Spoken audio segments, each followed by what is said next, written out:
Welcome to the Left Foot Braking Podcast presented to you by 2040sports.com. Today with me, as always, I have Webo. Hey, Brian. And today we are going to be discussing yesterday's France Grand Prix, which, you know, when I was getting ready, you know, obviously we plan on filming this podcast for race weekends and stuff like that. I was expecting a very short podcast. I was expecting us to be like, well, the race happened. These are the guys that finished, and then that I need to lie down in a darkened room after I've hurt my eyes for 2 hours, right? Yeah. Yeah, but it turned out to be a pretty intense race. There was a lot that you needed to pay attention to, and we're going to talk about all of it. Prior to the race weekend, we saw a couple pieces of pretty big F1 news. We'll talk about the smaller piece first, because the other one's going to take a little bit to talk about. What we're talking about is Esteban Ocon extending himself with Alpine for the next 4 years. Right. That's a long time, and just like locking down a driver, that doesn't really happen too often to have them extend themselves for that long. Right. It was confusing, wasn't it? You've got to say he's the leading French prospect, not already signed up to some other company. Gasly is by far and away, the better driver right now. But Ocon is available and he's in the right seat. Especially considering he's only been back in the sport properly as a full-time driver for this many races this season. It is a shock. It's very, very strange. You've got to imagine there's some sort of options on performance on both sides for that kind of level of contract, unless he just has really bad management. Or unless he's, I don't know, maybe he's really happy about it, but it's a long time to be tied into a team who historically have gone up and down in their performance level. Yeah, we haven't seen much progress from Alpine / Renault since they've returned. They looked pretty good in 2018. Daniel Ricciardo joined them in 2019. It seemed like they were poised to make an even bigger jump, and then they just completely fell down the grid. Yeah, and also you've also got to worry. What does that mean about their driver academy? And the driver academy is one of the most bloated. They have 2 or 3 drivers across each of the Formula 2 and Formula 3 championships, as well as their own Formula Renault entire championship. It's a little bit of a damning indictment on their own belief in their development. I mean, I think Guan Yu Zhou is primed and ready and massively marketable in China. Why, unless Fernando has said, I'm out of here at the end of the year, it's a very strange decision to effectively tell all your development drivers there isn't a seat available. Yeah, that is really bizarre, especially giving the seat to someone who really isn't.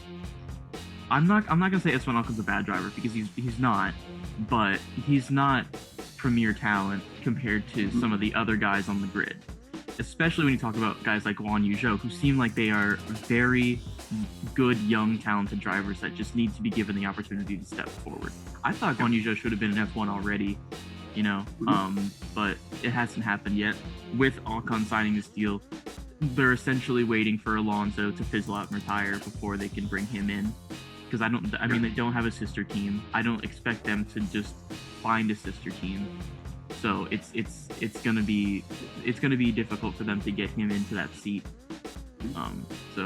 It's definitely a bizarre signing. We like I said, we don't normally see people signing. Like, obviously Lewis Hamilton has been with Mercedes for a very long time, like 8 or 9 years now. But he didn't sign an 8 or 9 year extension. It's normally like he goes to the end of the season, he signs an extension for the next couple of years. I cannot think of the last time I heard of a driver signing for 4 years. Yeah, it's really, really bizarre. So maybe Alpine knows something that we don't about Ocon and his driver ability, but at the moment it just seems like it's a little bit of an odd move. So in another bit of news for the driver market that is a little bit more tantalizing. We heard a lot of rumors this week about Valtteri Bottas and George Russell, and I just wanted to get your thoughts on these rumors. I was treating them very much as rumors, and with a big handful of salt when I saw them. But they were fairly persistent, and they were coming out of different sources. And then you look at Valtteri's demeanour over the weekend, and you look at George Russell's demeanour, and the kind of body language you can't fake.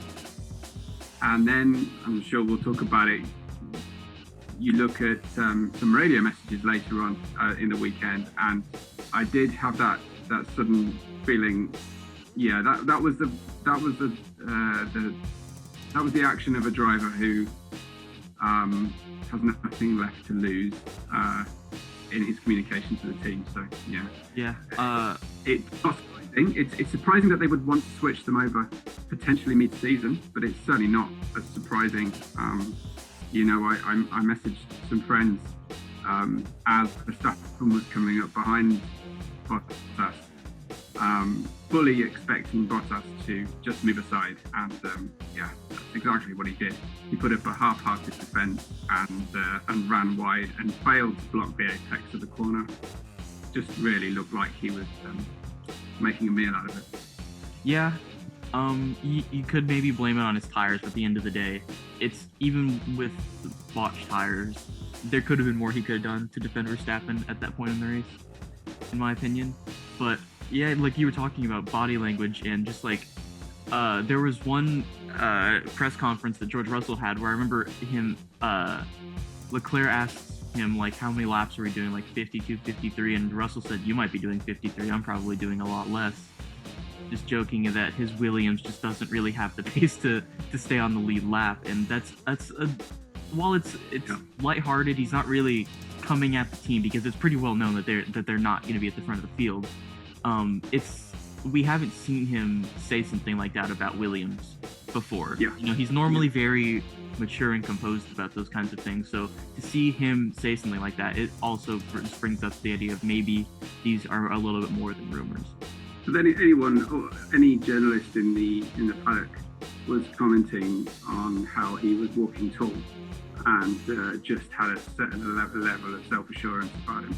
Now, whether that means he will swap out in time for Silverstone, or whether each of the drivers will see out their contracts for the year, I think it remains to be seen. But Bottas did nothing this weekend to change anybody's mind if a mind has already been made up. Yeah, and we haven't seen many driver transfers mid-season in Formula One history. We have seen one pretty recently with Gasly and Albon, but it would be interesting to see because in my opinion, I think the only reason that it would make sense to swap them mid-season would be if Mercedes has the belief that they can win the Constructors' Championship, and the only way they can do that is if George Russell is behind the seat of the second Mercedes car. Yeah, and you would think that if George was going to come in, it would be under the very strictest of instructions. You are not in the Drivers' Championship this year. You will come second at all possible times. And there really is nothing cynical or unwise about that. That is clearly what they need. Obviously to be there if something happens to Lewis, but he needs to be there as the defending person. I'm not quite sure that's in Russell's DNA though. So there's definitely something to be said for having a number two who knows he's number two and is a relatively safe pair of hands. But at the moment, there's so many points being left on the table, not just by Bottas, but by the team as well. The team are underperforming. Yeah. It's easy to blame Bottas for it all, but it's not. Yeah, and we will get into that because while Red Bull did win and get a double podium this weekend, there is a lot to be talked about with the way Mercedes is running their team right now. Mm-hmm. So into qualifying, I just wanted to talk quickly about Yuki Tsunoda because he once again brought out a red flag with a wreck. I don't know if he had to change his gearbox or not. I didn't get to hear that, but it looked like his car hit the wall from the rear. It did a weird little I've never seen an F1 car do that. It just kind of like started juddering, and the entire backside of the car was shaking. That had to have done some kind of damage.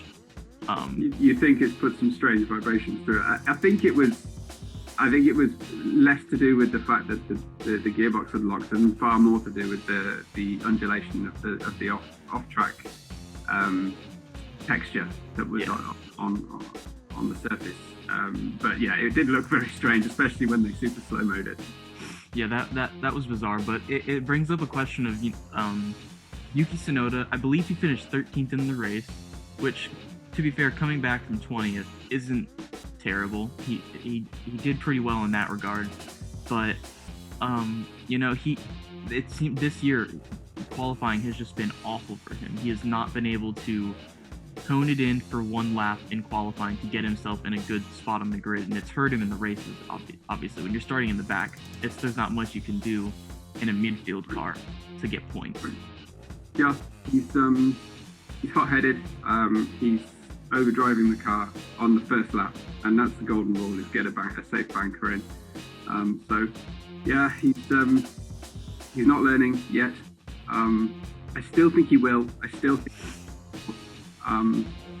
But yeah, and I don't see him going anywhere while Honda have still got their name on the side of the car. So I think we have to live with this. I think there will be a certain amount of pressure applied in the drivers' meetings, I imagine, to just drive around and complete a lap, because he's ruining other people's qualifying right now, and that's the other drivers aren't going to be happy with that. Yeah, and every driver needs to be given the opportunity to learn their car, especially when it's a rookie who has not driven a Formula One car before this season. He's gonna have to be given some time. It might take him the whole season. Who knows? That's honestly probably fine, because he's 21. He's on a team that really isn't competing right now, so there isn't a need for him to be immediately getting a lot of results, especially with the fact that Gasly is severely outperforming the car right now. He's a young 21 as well, isn't he? He's a 21-year-old who acts very much like you'd expect a 17, 18-year-old to be acting. Contrast that with someone like Verstappen, who came in, and while he was out of the car, he was precocious and everything you'd probably expect in an experience. In the car, he hit the ground running, and he showed. I think I'm reminded of David Coulthard's frequent saying, which is, F1 is not finishing school. This is not the place to finish learning how to drive. And that, for me, F1 is the place you go at the pinnacle of your career. So yeah, patience will be running very thin in the team and in the cohort of drivers, I'm sure. And I hope that Red Bull does give him more of a chance than they have with Gasly or Albon. Obviously, Gasly was brought back to the second team, but Albon is completely out of the sport at this point, racing in DTM, because of the way he performed last year. And I still, to be fair, I still think he probably could have gotten that second AlphaTauri seat and let Yuki Tsunoda stay in F2 for maybe another year, but what's done has been done, and at this point we just need to hope that Yuki can pick up the pace a little bit. Yeah. I mean, it's not unheard of for someone to take a backward or a sideways step and then come back. We had Perez credit Albon with his help at races when they weren't clashing with DTM. Albon has been helping Perez get used to the car. And Perez was very gracious when he won the last race to say, this is in part due to Alex. And he's doing everything right. He's at the race, he's in the uniform, he's in front of the camera, he's performing in DTM. So I remember Pascal Wehrlein, he took a backward step, went to DTM, destroyed everyone, and came back. So it's not impossible. Yeah, and that's kind of what you expect from Albon. He would get a little bit anxious over the radio. They race me so hard is one radio message that comes to mind. But he's always been a very charismatic, just overall just like nice person. So I'm not surprised to see that he's helping Perez out. I'm not surprised to see that even though he's not in the position that he probably wants to be in, he is still helping the team out in every way that he can. So, moving on to the race, because there's a lot to talk about in this race. Lap 1, turn 1, Verstappen just completely misses the corner. I think they were talking about maybe it had something to do with the wind, because the wind was very strong all weekend, and maybe Verstappen just didn't quite expect the lack of grip that was there. I mean, he almost spun the car out. He saved it pretty well. If it was wind, it was a personal gust of wind against Verstappen. Yeah. Nobody made that mistake. So you do have to take that again under advisement, really. I think he had in his mind he was going to cut off Lewis. He didn't really need to. He didn't fully go across Lewis in the way that he has done. And I think he was just caught a little bit in two minds how aggressive to go. Very simple little error that we've seen up and down the grid from virtually every driver. But it was, I'm sure, embarrassing for him and made the red mist come down for a little while.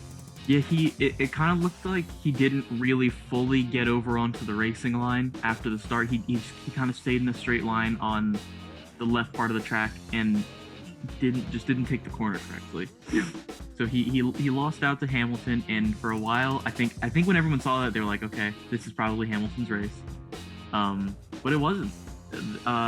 And it brings up what happened with Mercedes in this race, because they just completely blew it. I mean, obviously Bottas had that little moment that we talked about earlier where he didn't really defend very well from Verstappen, but besides that, the drivers didn't really put a foot wrong necessarily. It seemed like especially when you think about the fact that Bottas even said on the radio, guys, I think this is a two-stop. We should pit again, and they completely ignored him.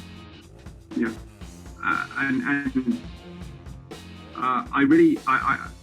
it was a fantastic race, absolutely fantastic.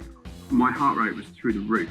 I realised I'd been holding my TV remote like really hard while I was watching, just out of the tension of watching Verstappen, gaining, and then not gaining so much, and then gaining a little bit more. I thought Lewis would have it at the end, and I also thought that Lewis would have been able to defend and keep it going for a little bit longer than he did. Lewis made a defensive move very similar to Bottas. His was probably better timed, but effectively Verstappen just drove around him, and he clearly had the tyres at the end. But yeah, it's exactly what you want. It's a last 5 lap blast from somebody, it's exactly what you want as a spectator, and it was tremendous. I wasn't counting overtaking moves. I'm glad that we've kind of stopped that a little bit. I care very little over how many cheap overtakes are done. What I care about is how hard it looks like the drivers are pushing and everything. So yeah, it was good. Yeah, and Red Bull just definitely seemed like the better team this weekend. Especially when you look at just how well Sergio Perez was able to make the one-stop look compared to everyone else in the field, and that's kind of his game. He qualified in 4th, and in the race he managed his tires extremely well. He went 9 laps longer than anyone else did on the first stint, and then was able to make the hard tires last to the end so that he could have the pace to get past Bottas and get that second podium spot, which is exactly what you need out of a second driver like him. And like we were talking earlier, having a second driver who knows he's a second driver. I think Perez, he's not necessarily giving up against Verstappen, but he knows that if he's in the second position, that's his job, is to finish it ahead of the second Mercedes driver. That's his success criteria, is coming behind Verstappen. He's not expected or required to beat Verstappen. If he does, then great, and I'm sure he'll be the first to challenge him. But he will get the second choice when it comes to parts, when it comes to strategy, and he has to make his peace with that until such point as he proves himself against Max, or out-qualifies him again, or something like that. But yeah, he's doing everything really, really well, better than I think most people would have expected this year. Yeah, and it's really nice to see Red Bull finally be able to challenge in that kind of way, because if this had been Pierre Gasly or Alex Albon, we may have seen them sitting in 5th or 6th, just trying to get as many points as possible. And we saw how stressed Verstappen sounded when both of the Mercedes were behind him. I mean, he was just like he could barely get his words out because he was just trying to focus so hard on keeping himself in front of them. And I mean, it must be a scary sight to look in your mirrors and see two Mercedes bearing down on you like that. And it was also pretty impressive just to see him be able to keep them behind for so long until he made that second pit stop. Yeah, it was absolutely. And yeah, you're right. It showed a bravery on behalf of the team to commit to that early stop, because it would have been easy for them to rest on the gap that they got and just respond to whatever Lewis did, and probably keep the lead. But they felt like, for the story of the weekend was that they made a late change to a different low downforce setup, which kind of threw everybody off a little bit, and people were expecting those tyres to degrade faster. They did. Clearly, they switched to a 2-stop. So clearly, they decided that the fastest way through was top speed, live with the lack of downforce through those never-ending long corners, and just commit to a 2-stop. So they had the speed. They knew that the Mercedes does not follow other cars particularly well, although it was notable how easily Lewis managed to stay with him in the early part of the race. You could see him taking a tighter line in anticipation of the dirty air. Shows a great deal of skill at the wheel, and then Bottas just couldn't live with anybody when he was behind them. So Red Bull had the best cards, and they played them to perfection. So yeah, it was a great strategy call, and pretty much giving Mercedes a taste of their own medicine to what they did in Spain earlier this year. It's really almost the exact same thing, except in that scenario, I think Hamilton was behind Verstappen when they pitted him. This was a little bit more of a gamble because obviously Verstappen was in front at that point. So had he not regained that lead, we would then be talking about should Red Bull have even pitted him in the first place. Yeah, but absolutely. The one key difference I found there between this race in Barcelona was that Valtteri put up a stronger defense against Lewis than he did against Verstappen. Yeah, but that brings in once again to just the team atmosphere at Mercedes, because that team just seems like it's cracking under the pressure of Red Bull in a way that it has not before.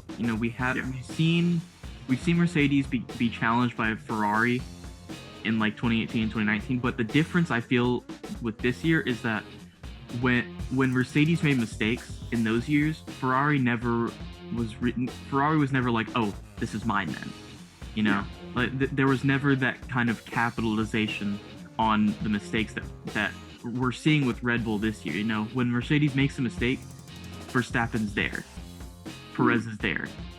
They're always there to pick up the pieces of whatever Mercedes doesn't get. And it's really putting a lot of pressure on the team. I don't know how much of the cost cap has anything to do with this. I was thinking about that the other day, of maybe Mercedes is struggling with development of the car because of the new cost cap that was implemented this year. I don't want to sit here and say that that's the entire reason that they're struggling. No, but it's got to be a concern. They've lost some key staff to rival teams, particularly the engine program on Red Bull. They're gearing up, forgive the pun, and I think that's been really destructive. I think the lack of commitment to the future by Wolff and Lewis as well, in terms of long-term future, is going to be a distraction. Mercedes, Daimler, the board are always going to be looking at the cost benefit analysis in a way that Dietrich Mateschitz for Red Bull isn't looking at. So it's fascinating how much of that kind of thing speaks into the on-track performance. You'd have to say not a lot, but the cost of parts, the cost of, it's for the first time in living memory that the teams have decided to freeze development for all intents and purposes. Development is on what parts they've got on the car and what was already scheduled, but now it's about optimizing what the package you've got and your strategy and everything inside the team in a way that it really hasn't been for a number of years. And when one car crashes, the cost of the parts to replace that are coming off the development for next year for bringing staff, for bringing pieces to the car. And that's really, really interesting and definitely reflective of the budget cap. Really, let's be honest, Mercedes are the ones who are going to lose out the most to the budget cap. Yeah, absolutely. If there's going to be any team who was going to be at fault with that, it was going to be Mercedes. And they're definitely showing their wear a little bit. And we could see them make a comeback at the end of the year. We're only, I think, 7 races in at this point out of 23. We have a couple of tracks. We hope. Yeah, that's true. We have a couple of tracks coming up, specifically Austria, which tends to be a power circuit, which Mercedes generally does well at. So we could see them. We could see Hamilton take a win there. I think a lot of people would like to see Verstappen win because before they added Zandvoort to the schedule, that was his home race essentially. And right. Yeah. I wouldn't bet against Lewis. I would never bet against Lewis, but I think the direction of luck and flow is definitely against him right now. So I feel like, yes, it's a power circuit, but Honda have got a better package. Maybe they spent too much engine power. It was interesting that Mercedes were able to effectively first early pit stop from Verstappen because they pushed him so hard. Now, he never came under threat for an overtake, but he was at probably close to full chat and going through the tyres. So if Mercedes are able to do that again and potentially box off, actually this time split the strategies for the cars or something, I still think a power circuit with start-stop nature, there's maybe one aero pair of corners at Spielberg. Yeah. So it will favour Honda right now because they've got the better low downforce setup and the better top speed. So I think this is probably going to be a good spell for Verstappen and Red Bull. Yeah, I'm excited to see these next couple of races because Austria always tends to bring some pretty good racing. It did last year. But we had different weather last year as well in the 2 races, which more than made up for the fact we were at the same track 2 weeks on the trot. Yeah, and I know that I saw someone showed the weather forecast for Austria this weekend, and it is rain the entire time. So that would be interesting if we are actually able to get it. It was pretty frustrating because the F3 race Sunday morning was complete downpour, completely wet track, and then you get to the F1 race and it's dry, and then as soon as the race ended, it started raining again. So the weather just doesn't seem to like to be around Formula 1 right now. But maybe Austria will be the exception. Yeah. So I wanted to talk about the midfield a little bit because there was a lot of battling going on in the midfield. Even some of it that wasn't even shown on the TV, and some of it was shown in that little square box on the left side. Yeah, it's hard to watch, isn't it? Yeah. Really hard to see.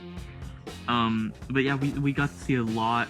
I was really surprised by how well McLaren was able to make their way through the field. They're really showing, especially Danny Rick. We've been talking about how much he needs to have a good performance, and this was a good performance from him. Yeah, good from him. It was probably better from them. But Danny did put in some amazing moves, and that was fireworks from Danny Rick. It's exactly what you want to see, him dancing on the brake pedal, right on the limit. And there was Lando on a slightly different strategy, just following him through, and really enjoying himself. They had a great race, not so good qualifying. Polar opposite of Ferrari. I'm sure you want to talk about Ferrari. Oh yeah, we're gonna talk about Ferrari. Don't as a fan, but yeah, no, good stuff. And I loved the way that Aston Martin came to the field as well. Terrible qualifying, absolutely appalling qualifying from those guys. But man, Vettel and Stroll coming to the field the way they did on that different strategy, brilliant stuff. Yeah, just quickly speaking on Stroll's qualifying, that was just really bizarre. You know, he was on a lap and he backed out of it, said, "Can I go again?" And they were like, "Well, yeah, but you got to go now because there's 1 minute left." And then he lost the lap and was like, "All right, well, I guess I'm starting 19th." Yeah, it was definitely a lesson in getting that banker in again. How many times are we going to talk about this over the course of our podcast? But yeah, he was compromised in his lap. He got a little bit of traffic and decided that it was better to save the tyres for the next run. And then there wasn't a next run. Crashes out and there wasn't one. So yeah, how many times? Yeah. Meme of 2021, I think. Yeah, I mean, Lance Stroll memes are going to be. I think it's going to go past 2021 anyways. I love that. I love that meme format of just seeing something really exciting and then cutting to Lance Stroll hopping over a curb in Monaco. It still makes me laugh sometimes. But yeah, so Fernando Alonso looked pretty strong, especially compared to Esteban Ocon, who we talked about earlier. The Alpine seems to be getting a little bit stronger, as is Aston Martin. And it seems like the midfield is just really turning into a battle of its own. And this is something that we haven't seen in a very long time in an F1 season, where we have a really good and a really intense championship battle, as well as three or four teams at least that are battling in the midfield that seem to be just trading off who is the stronger car every time. Yeah, and occasionally those midfield teams are really mixing it up as well, up at the front, or getting in the way of optimal strategy, which is what you want. You know, when you get the first four cars drive off and they're pit stop away after 10 laps. Yeah, it's kind of a bore, but it's great fun to see the midfield condensing and moving up at the same time. I think when I've seen charts that show kind of practice analysis of difference in time to the last visit to the circuit, and Mercedes are doing well on those. They're really not comparing well to their previous visits to the circuit, and I do wonder whether they might need to revisit the idea that some updates this year might not go amiss. You know, everyone is getting closer to their previous time, except for Mercedes, who are failing to do that. So it's interesting. Yeah, the aero changes this year. I remember when they were introduced, it kind of was almost made to seem like they weren't going to be that big of a deal. It seems like it's been a lot bigger of a deal than it was intended to be, because it's created a lot of a mix-up, especially in the midfield. Just the loss of that aero has really forced teams to find different ways to find that grip, and it's provided a lot of great racing.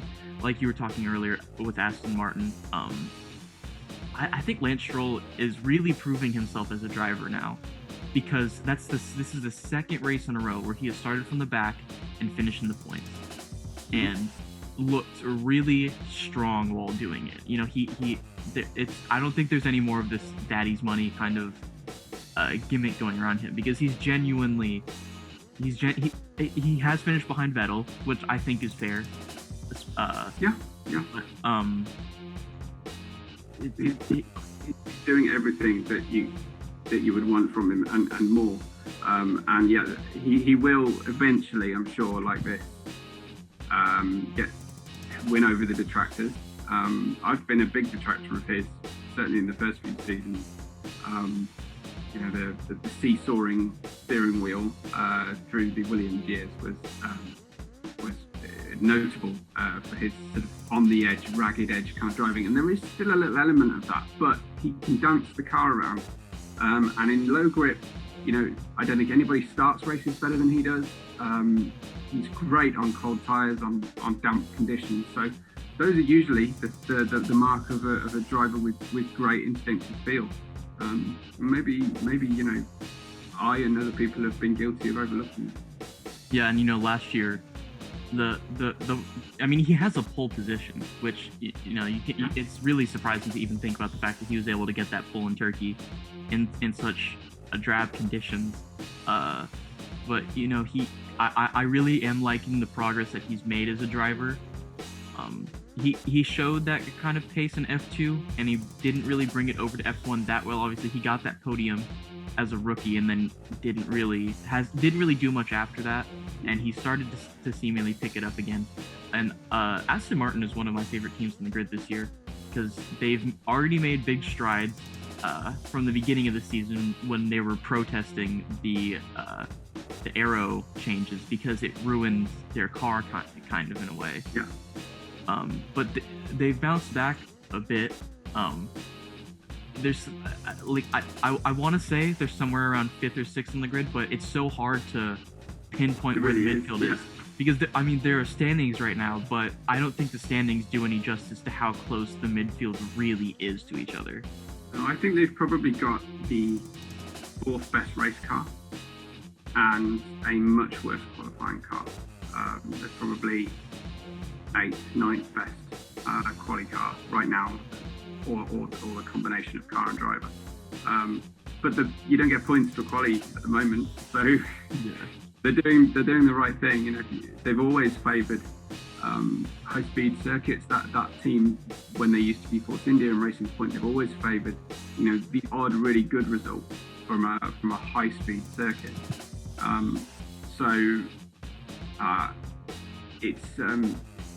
I think they're delivering more consistency now than they were before. They're certainly doing the job and doing it well. And there's definitely something to be said about their strategists, because the strategy was the reason that that Vettel finished so high in Baku. Stroll would have probably finished pretty high had he not had the tire blowout, which I think we should probably talk about the tires at some point. The Aston Martin is a pretty good unit as a team. There's always, you can talk about teams like Ferrari, where there's a really good driver in Charles Leclerc, but the team around him is, we've seen what Ferrari can do with their strategy and make mistakes in that way. Aston Martin doesn't seem to be the kind of team to make those kind of mistakes. They're a team who have always been able to punch above their weight, especially on odd, fantastic occasions. And they're a team who've been scraping around for money for many, many years. They've suddenly been handed a bunch of money, and they haven't forgot how to maximize, how to run their strategy. And I've heard that they haven't been given a blank check. They've been given a small iterative and performance-based increase on their budget. The story was that when Lawrence Stroll walked into the team, he found them still using de-networked Medion PCs, which were a hangover from the time when Adrian Sutil was an active driver and was represented by Medion, and they all came kind of gratis with his drive. And the team was still using these outdated machines to de-network them just to keep them running. And yet they were achieving the results that they were before Lawrence Stroll even came around. So all credit to that team, Team Silverstone, I guess you could probably loosely call them. They've always had to make do with scratching around, and now here they are, big brand, big identity, top level driver, at least one, and really, really doing the job. Yeah, and there is something to be said about Lawrence Stroll and his ownership, because there are a lot of owners that come into Formula One and don't care about Formula One. They're just in it for the money. You think about Rich Energy just a couple of years ago. But it seems like he came into maybe Formula half One. Today. I don't know. It seems like that. I mean, that's possible as well. but he is one of the very few billionaire owners to join Formula One that has a genuine interest in the sport, and he wants to see the team succeed, and he wants them to perform well. And it's nice to see that kind of spirit in a team, because you don't see it very often. Yeah, and it's not just the fact that they're billionaires. Mateschitz, Stroll, the guy who owns Ineos and now part owns Mercedes, I forget his name now. These guys are successful businessmen. These guys are successful business and budget managers. And that's quite a big difference between that and your platinum yacht sailing, glitz and glamour kind of inherited money kind of billionaire. So it's quite a different thing to have these guys who know how to set targets, who know how to extract the best out of people they delegate things to. Yeah, it's definitely interesting to see. Yeah, and it's funny because if you watch Drive to Survive, especially in Drive to Survive Season 3, they made Lawrence Stroll look almost like a supervillain in the way they portrayed him. Right. I don't think he's a supervillain necessarily. The way that they portrayed him, he definitely is somewhat more of a like stoic, hard-nosed kind of guy in a way. But I think they kind of overdid it with the show, just a little bit. So I do want to talk about Ferrari because they really did not turn up on Sunday. It was that was embarrassing. Yeah, frankly, wasn't it? I mean, yeah, that track has exposed a massive weakness in terms of time management that Ferrari have got. Top speed still, the drivers are still kind of pointing to top speed. And I guess that makes sense. You know, if they were successful in qualifying in Monaco, in the race in Monaco, qualifying in Baku, it makes sense that they're not going to be able to do it on a high-speed circuit like Paul Ricard. You know, that's billiard table smooth. That's there specifically to expose tyre deg and a lack of good top speed and slippiness through the high speed corners. It's the polar opposite to Monaco for a car. So yeah, not a surprise that if they were going to have that weakness exposed anywhere, it was here. But so much that would be hard to take. Yeah, it was shocking to see Charles Leclerc splitting the Alfa Romeos. That just can't happen in a Ferrari. Not least the fact that George Russell finished ahead of them in Williams. Yeah, and he had a great race too. We can talk about that a little bit, but you know, for Ferrari, definitely, you know, we've heard a lot about how their strongest suit is slow corners, which Monaco favored heavily. Yeah. Baku's still kind of favored a little bit because while there is that giant long straight, there were a lot of slow corners that Ferrari were able to take advantage of, and France just doesn't have that. Yeah. So we'll see. Maybe just the last corner, and that's got a wicked bump in the middle of it, just to throw off any kind of grip or gain you might make. Yeah. Right. Yeah, and we'll see if they're able to make progress again in Austria. There are a few slow corners, specifically. You talk about turn 3 in a way. That corner is, at least, I mean, I'm bringing my expertise into it. Formula 1 2020, the game, that is one of the most difficult corners for me because it's uphill. You can't get into the corner and just slam the throttle down because you'll spin into the wall. Yeah, it's faster than it looks and that you think it is. You know, you think, okay, it's a dead stop. I'm going at max velocity. I'm going uphill. I need to dead stop the car, but there's a certain amount of speed that needs to be carried through. You're right, absolutely. So it'll be interesting to see if Ferrari is able to kind of bounce back in a way. I don't think they're going to be challenging any of the top guys, and they might not even be challenging McLaren, who seem to be at this point the third best team on the grid, consistency-wise at least. But yeah. A note there on Russell, you know, I think he drove a great race, he drove a great weekend. Apart from the start, said he just cannot get that Williams started off the grid. and it's not something inherently wrong with George and start, because when he had a ride in a Mercedes, he got off the line. Yeah, that was like a dog out the traps, and it just feels like he's just not destined to get a points finish in Williams. Every time he's right there, he bins it in the middle of the race or in a stoppage or a restart. And when he can string the entire race together, not a single person fails to finish the race. You just think it's just not going to happen for him. Yeah, I really like that whole storyline of George Russell not being able to finish in the points is so bizarre to me, because he is such a talented driver, and it shows all the time that he is an extremely talented driver. And then he sometimes makes these mistakes that are, like you think about in Imola, he was finally under the safety car in 10th place, and then he just drove off the circuit under the safety car, just in the most bizarre fashion. It's not. I don't think it's anything like. Obviously, that mistake was George Russell's fault, and I think he understood that. But a lot of it has to do with the fact that while he's finishing 12th in that car, I don't think it's any better than 8th on the grid. You can just compare him to Latifi, who finished just ahead of the Hasses, and that's not good,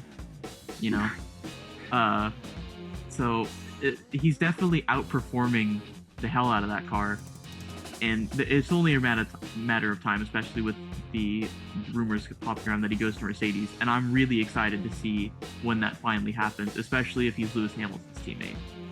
Right. Because that dynamic will be fairly interesting. Because perhaps it's the second most mouth-watering potential driver combination you can think of.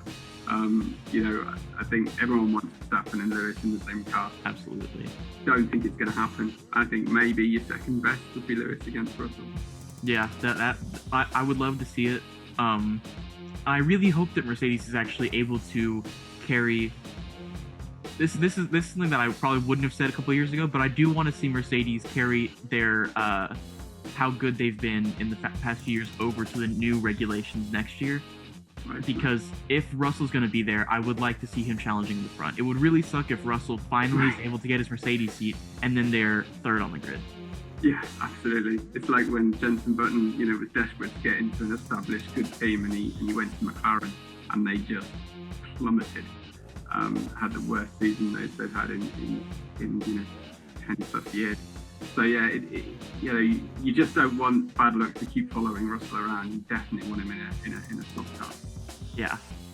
It's we've seen it all the time with Formula One, where there's a lot of drivers that you want to see in a top team, and sometimes it just doesn't happen. Kevin Magnussen comes to my mind, who just, by the way, had his IndyCar debut yesterday. Yeah. That was pretty nice to see him finally racing with Grosjean again. But Sergio Perez is another one that comes to mind, who finally this year was able to get into a top car, and he's proving why he belonged in that top car all this time. I think he's also proving why he has been kept around for so long as well. That guy has defied expectations for a long period of time. Certainly there's been a lot of people kind of wondering, why does he keep getting jobs?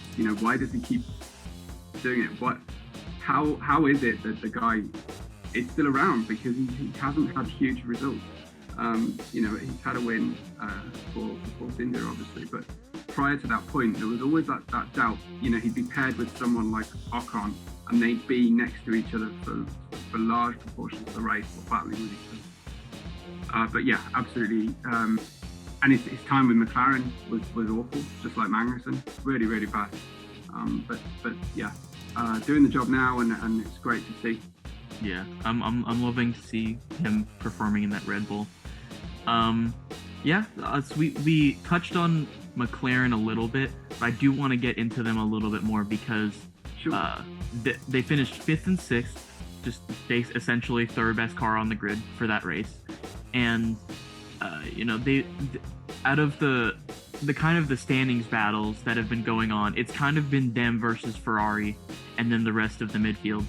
But while Ferrari was ahead for a little bit, I think that McLaren is really showing that their car is an all around stronger car than anyone else's in the midfield, because they may, Lando I think started 9th or something like that, 8th maybe, but they're always ending up where they need to be. Danny Rick obviously has struggled this season, but he was able to extract the most out of the car to finish 6th. And I think that McLaren has, out of all of the teams on the grid, is probably the team that has made the biggest step this season. Because while they did finish P3 last year, it was under an intense battle between Renault and Racing Point. This year, it kind of seems like they are the clear number 3, in my opinion. I don't think that there's going to be anyone that's going to. And they're closer to the front as well. I think they're closer. They're a lot closer to the front, and they can take some valuable points off Red Bull and Mercedes and be there. However, we talked about Aston Martin and their journey up the grid and their superior strategy. I still think Aston Martin are delivering better strategies than McLaren. Oh, absolutely, yeah. In terms of just where they are on the grid versus where they probably should be finishing, I think Aston Martin is definitely the team that finishes ahead of where they should be most of the time. And it's I wouldn't say almost all due to their strategy, because there is a lot of driver. You can have the perfect strategy, but you have to have drivers that are able to perform those strategies to the best of their abilities. And Aston Martin seems to have both of those things at this point. They have superior strategy, and they have drivers that are able to make that superior strategy work. So it's a good combination to have in a Formula One team. But yeah, I'm excited to see if McLaren can make that step next year with the new regulations. It would be nice to see a 3-car battle for a championship. We haven't seen that in a very long time. I would love to see, especially Lando, up there, because he has had so many good finishes this season. I mean, it seems like every single race he is right there behind those top teams, just waiting for an opportunity. Yeah. So. I know you wanted to talk about tyres, but if I could just have a little note there on the tyres and on Indy. I watched Indy at Road America yesterday. Loved it, really enjoyed it. Thought it was interesting to see, Grosjean racing with a real Ericsson this time. Really did have Ericsson behind him. Hardened fans of F1 will remember Grosjean driving himself off the circuit and blaming Ericsson. He said, "I think Ericsson hit me," when Ericsson wasn't actually in the championship that year. So I thought that was quite comical. I like how the commentators in India very much playing up how good Grosjean was in Formula One, and how he's just left from the front. I think I heard one comment which is an interesting take. Yeah. But I think my biggest takeaway from watching Indy was was it Ed Jones retired right at the end with a tyre failure? I think so. And where was all the hand wringing and blaming of the Firestone poor quality tyres that weren't fit for the track? None of that from the commentary team. They said, well, when you push tyres hard, they blow, and that these tyres are great. Now I don't know if that's a cultural thing, whether the commentators kind of under instruction not to depreciate the value of a key stakeholder in the sport, or whether it's just a different mindset. I'm sure Firestone haven't had all the heat that Pirelli have had over the years, but I just thought it was a really interesting difference in take over a tyre blow-up. Yeah, I have noticed that whenever I watch NASCAR, IndyCar, is that it tends to, I think it is a little bit more of a cultural thing, at least in America, where if someone blows out a tire, it's more of a, hey, you probably shouldn't have driven your car as hard as you did. Yeah. Whereas in Formula One, we saw in Baku, Pirelli was under intense heat when those tire blowouts happened, and their explanation for it brought them even more heat. How many times did you read that and that explanation this week and think, I still don't know what the problem with the tires was? Yeah, they I don't know, man. It just doesn't make very much sense to me that they that they can be like that and be in the pinnacle of motorsport. I would have understood if they came out and said, yeah, the tire blew out, it was a failure of whatever part of the tire, it's our fault. But they didn't really do that. No. And they ruled out every other cause, it seems. Yeah. They said it wasn't debris, it wasn't a complete failure of the tire wall and carcass, it wasn't down to the team's treatment of the tires, but we're putting in a whole new load of rules to really closely monitor what the teams are doing, and that's our findings. It went out a long list of things that it wasn't, but I didn't get any kind of clue about what it was. Yeah, and in typical Max Verstappen fashion, he came out and said, "This is pretty frustrating because I lost my win last week because your tire blew out, and your explanation is, well, it wasn't debris, so yeah." I think Pirelli needs to be a little bit better in that regard, especially if there's an argument to suggest that some of the teams are cooling their tires wrongly, should we say? They're artificially pre-cooling the tires, which is unheard of in motorsport, but they're effectively taking the tires off the tire heaters. They found that the tires respond in a more advantageous way for some teams if they can, pump non-regulation air or unplug them too early and things like that. The conspiracy theorists would suggest that's why Red Bull have suddenly got an edge, but typically you find that it's not necessarily the people whose tires blew that the rule changes affect in quite such a linear fashion. But we're going to Red Bull Ring, and then pretty soon we're going to go to Silverstone. So we're going to see how those tires hold up, because Silverstone is, like a cheese grater. So yeah, we got to see last year with that incredible finish in, I don't remember if it was the Silverstone GP or the 70th anniversary. I think it was the first one. It was one of them. But in Silverstone, we got to see an incredible finish of Lewis Hamilton going almost an entire lap on a completely shredded tire, still winning the race somehow. I mean, he wasn't the only one that happened to. Bottas, I think, had some kind of a flat.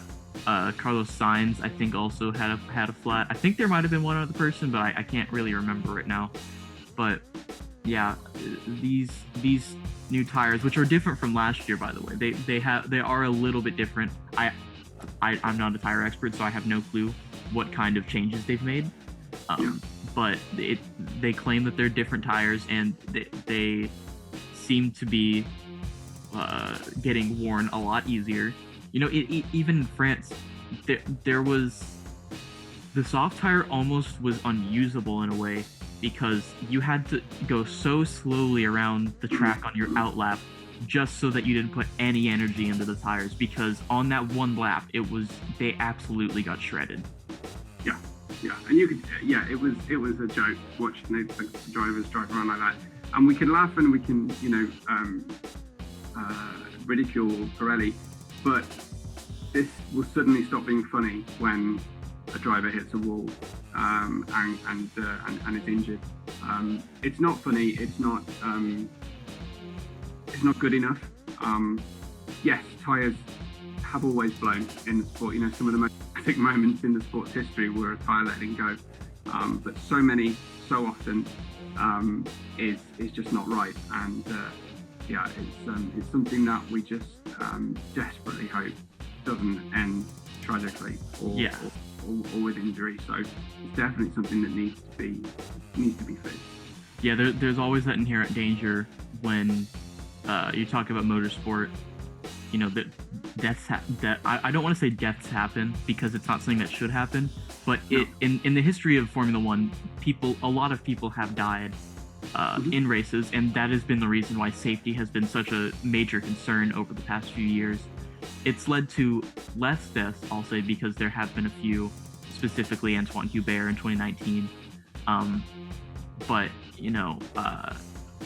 when so much has been put into the safety of the sport, and then you still have tires that can cause 200-mile-an-hour blowouts that could create major injuries to a driver, depending on the way the car hits the wall and where they are on a circuit.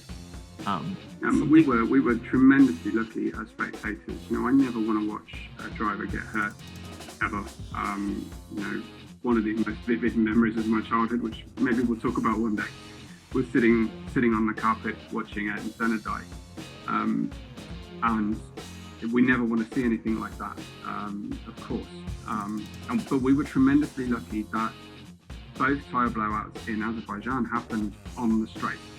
And when the drivers were pitched into the barrier, they were pitched into the barrier with a glancing blow. And the cars degraded and deformed in exactly the way they're designed to. But I think we'd be looking at a different situation if someone's tyre blew mid-corner and they speared off, just like Hubert and Correa. Little word on Correa, sort of was watching him in Formula 3 this weekend. A big hope for American motorsport, as well as some of the other drivers in there. Jack Crawford, I think, Logan Sargent. They look great. But Correa, he's not ready.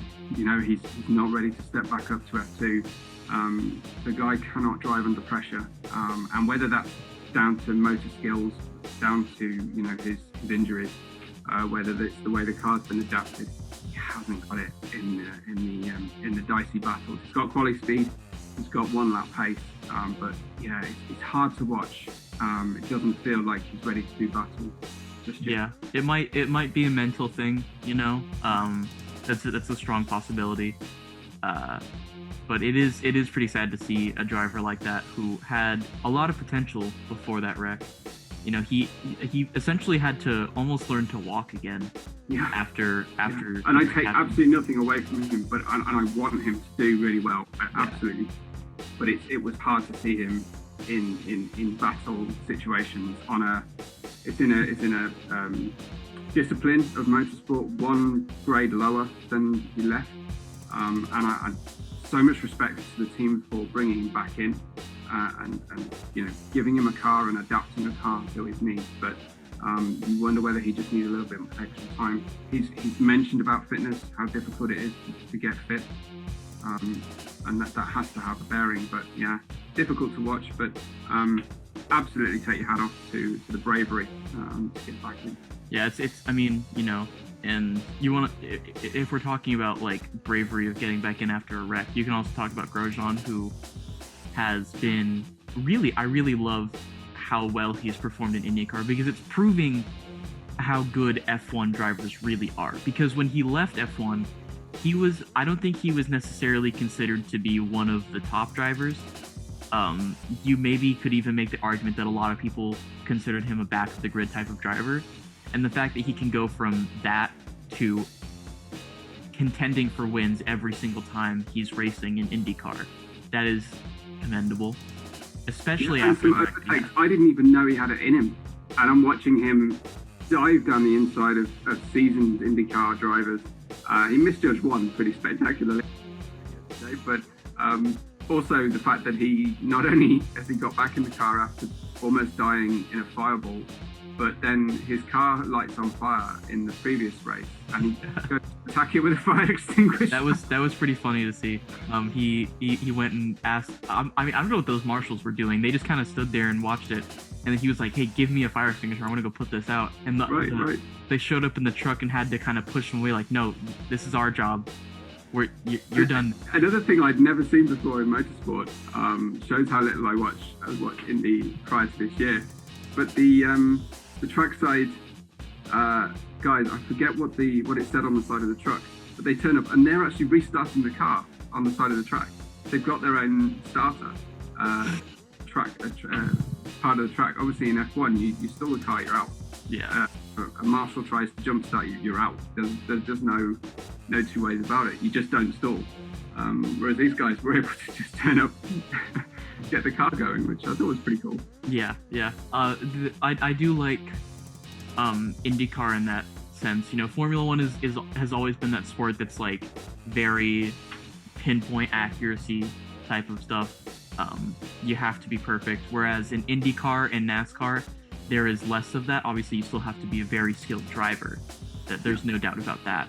But the budget constraints that IndyCar has makes it a much more aggressive championship, in my opinion. Yeah. It's really fun to watch. I still enjoy Formula One more, I will say, but IndyCar is definitely one of the better motorsport categories that I would watch besides Formula One. Right. So as we move on, did we miss anything from this race? Yeah, I don't think so. I think we wrapped it all up, but I'm sure people watching, if they've got questions, could just write in. Jog on. I guess we can move on to Austria then, because last year Austria was the first and second race of the season. Are we having two this year again? Yeah. Okay. And are they going to be back-to-back, or are they going to be different? Okay. So we will have two back-to-back Austria races, which is nice. It's a great track. It provides a lot of overtaking opportunities. It provides a lot of good battling opportunities, especially if it's going to rain next weekend, like the forecast says. Yeah. The Formula One curse, with all we know, Sunday morning it's going to rise and the sun's going to be the only thing in the sky. But it's one of my favorite tracks. On the Formula One game, it's actually my best track. I'm very good at that track for some reason. But I am really excited to see the midfield battle, honestly, more than what's going on in the front, because France exposed Ferrari, like we talked about earlier. I want to see what kind of weaknesses this track is going to expose from the midfield. Yeah. I still think McLaren's going to be number 3. I think Ferrari will be a little bit better. I don't expect them to maybe be ahead of Aston Martin, even. Mm-hmm. I think Aston Martin could probably end up being the 4th best team at this track. Yeah. Gasly's most likely going to stick himself way higher than he should be. Because that AlphaTauri, it has the Honda engine, which has obviously made massive upgrades this year, but it's still not the strongest engine on the circuit. So I still don't understand how Gasly is able to find the pace that he does, especially to qualify like 4th in Azerbaijan. Yeah. Yeah. No, driving the wheels off the car for sure. I think I'm interested to see how Red Bull will fare, having spent that new engine bonus that they got for changing the engine early. Again, the question is, can Red Bull keep doing this over the whole season? It's been a long time since they've strung a championship season together. It's been a long time since they have preserved the, all the engine components, all the power unit components over the length of the season. They typically just throw all the performance out and just live with the penalties later in the season because they're not challenging for that win. Will we see Mercedes bring to bear this slightly more conservative power unit usage? Will that come to bear later in the season? I suspect it probably will. But Mercedes have got to be maximising the strategy. They've got to stop the mistakes. The simple mistakes. They are not going to win a pit stop battle against Red Bull, but they have to beat them on consistency. So it's still absolutely anybody's game, and it's fascinating just to watch, as you say, which track is going to expose what new weakness of every team. It's a season like no other. Yeah, I don't have, I just got into Formula One pretty recently, kind of, in a way. I mean, when I was a child, my dad was super into Formula One. We were watching it all the time. We even had Grand Prix Legends. I don't know if you know what that game is. Yeah. Very, very old, from like 1990s. I used to play it all the time. It was one of my favorite games.